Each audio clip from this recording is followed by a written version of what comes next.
Okay, my name is Annabelle Kay.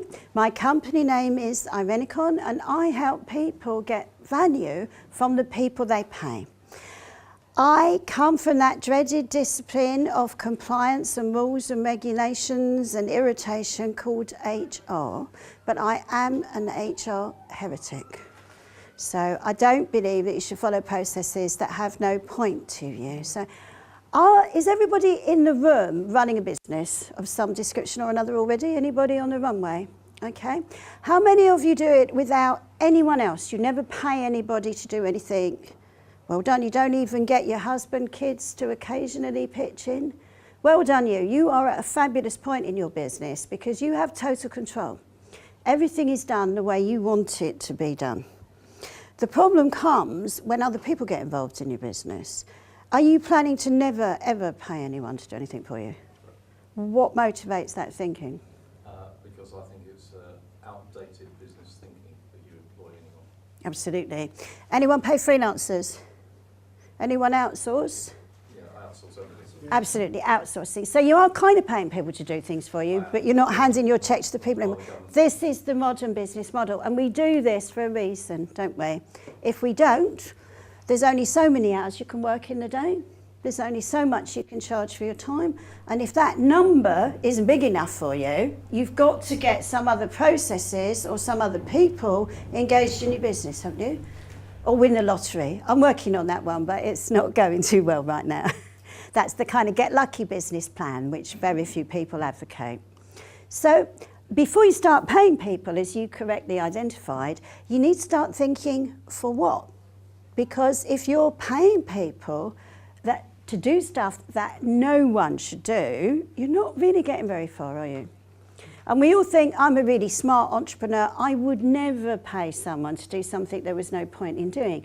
But habit is a wonderful thing. We get our little twitches, we do this every Monday, we get really busy, and the instinct is to outsource doing that. So now you're going to pay for the rest of your life to do something that is totally pointless. You can laugh, but we do it all the time. So if you're starting to get overloaded in your business, before you start paying other people, ask yourself the question, should anyone be doing this task? And get rid of it. The next question should be, should you automate it? We've heard from some great process speakers today, haven't we, about mapping your business processes. I still deal with businesses who pay a VA to hand type their invoices every Monday, because that's called outsourcing and that's efficient. And I'm like, okay, why don't you have a very cheap invoicing package? Why is anybody doing this? There's a real difference between outsourcing the task of automating what you want to do and outsourcing the task of doing it. Because the first one, if you get your packages right, will set you free. And the second one will create a commitment to pay someone to keep doing that thing. So how do you decide whether you want to automate something or not? Don't you just love those electronic attendant queues when you get in a queue and you get in a queue and you get in a queue and then nobody answers? Do you speak Punjabi very well? Me neither. I've had some interesting exchanges with Indian call centres. One, years ago when my mother died, tried to tell me they wouldn't pay out on her life insurance unless I could prove that she hadn't already had a funeral or died before. Cross-cultural misunderstanding or what? Right? There wouldn't be anyone, I believe, in a UK call centre who would seriously put that proposition because, of course, we don't have a philosophy of reincarnation and we certainly don't apply it to our customer service model. I am now launching transmigration of souls life insurance policies. You can buy one anytime you like. Get my next reincarnation to pay out when you need it. Great business model. But outside of this madness, the great thing about being an entrepreneur is that your business is all in your head. It's like having a baby, isn't it? It's kind of there and it doesn't crawl off or do stuff. When you put it down, you walk out the room and you come back still there. It might be yelling, but it's not gone off and done weird stuff. But as soon as you're outsourcing with people, what happens? Ever paid someone to do something for you and then had to do it again? Ever missed a deadline because a subcontractor or a mate let you down? What's going on there? Is it really them? Well, if it's once, it's them, isn't it? But after the 8th time, what are we beginning to think? Can't be everyone in the world's useless except for me, can it? The problem is that when you're used to being out solo, you're not used to specifying success. And we've had some great talks this morning from people who map processes, look at the speed of change. If we come from big organisations like the army or the police, success has been specified for us. Disassemble that gun in 3 minutes and put it back again, you succeeded. Live through that war, that's success, and you don't have to worry about that bit. When you're running your own business, you need to be able to specify the process and the method and the outcomes you want. Whether you're outsourcing it to people, automating it, or employing people. And this is where our trouble begins. Should you use employees? Who's afraid of the big bad wolf? Employment law. How many of you refuse to supply products because you can't handle trading standards? Right, compliance is not really the issue, is it? Whether you should be employing people or using freelancers or automating should depend primarily on your customer service model. Outsourcing newly bereaved people to Bangalore may not be the best method you can come up with. It's also to do with commitment and continuity. I've got clients who have businesses that require 24-hour-a-day, 7-day support from people with an in-depth knowledge of what's going on, and they've got it all on subcontractors. You can say, no, I'm not doing it tomorrow. It's not the most robust business model.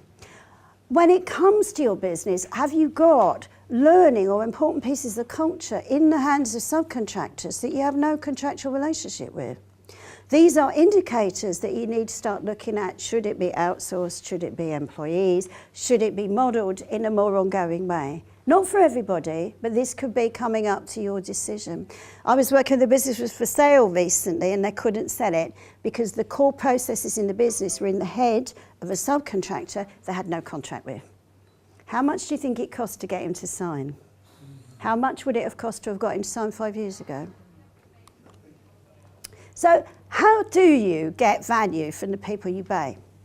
I don't want to be too stroppy about it, but you need to do your job as a boss. Now, doing your job as a boss is different to doing your boss as an expert. Because when you're an expert, let's imagine you're all plumbers, the successful plumber is good at plumbing, aren't they? They come round, they fix leaks, they put up radiators. But when you're a plumber who employs other plumbers, your job is to get those people to be good at plumbing, to turn up on time, to be profitable, to get the whole thing done, isn't it? Very different skills. And a lot of entrepreneurs go on strike as a boss. Right? They're absolutely great as a plumber or a massage therapist. See me afterwards if you are one. But they're absolute rubbish as a boss. And I hear small business owners saying, but why do I have to tell people what to do? It's like, well, you started the business, you got them in. What do you mean, why? Delusions are us, aren't they? Your job as the boss is to set standards and methods. If you don't like doing that, don't be someone else's boss. By all means, be a solopreneur, but don't engage other people in the process. Have the conversations with people. This is what we're trying to achieve. This is how we're going to measure it. Don't keep it a secret. So many bosses are the secret keeper of the success measure. It's like the Holy Grail. You know, but no one on your team can ever find out, because if you keep it close, you're kind of safe. But obviously, they can never please you if you don't have the conversations. And one of the things I get engaged in is a little process called How Do I Delight the Boss?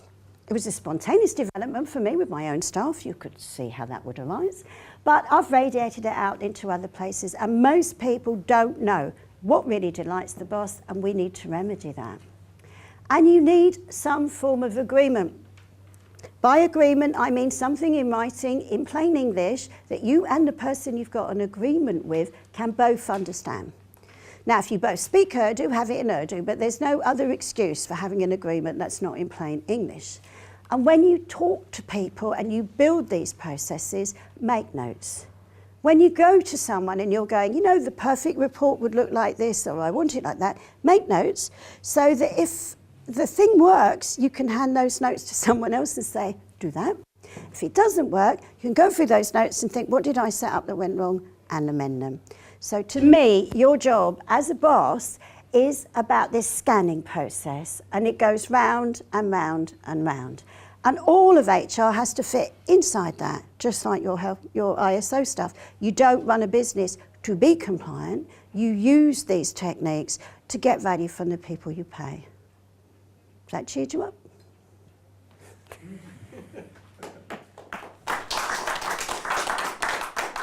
Your slip lash is in the room.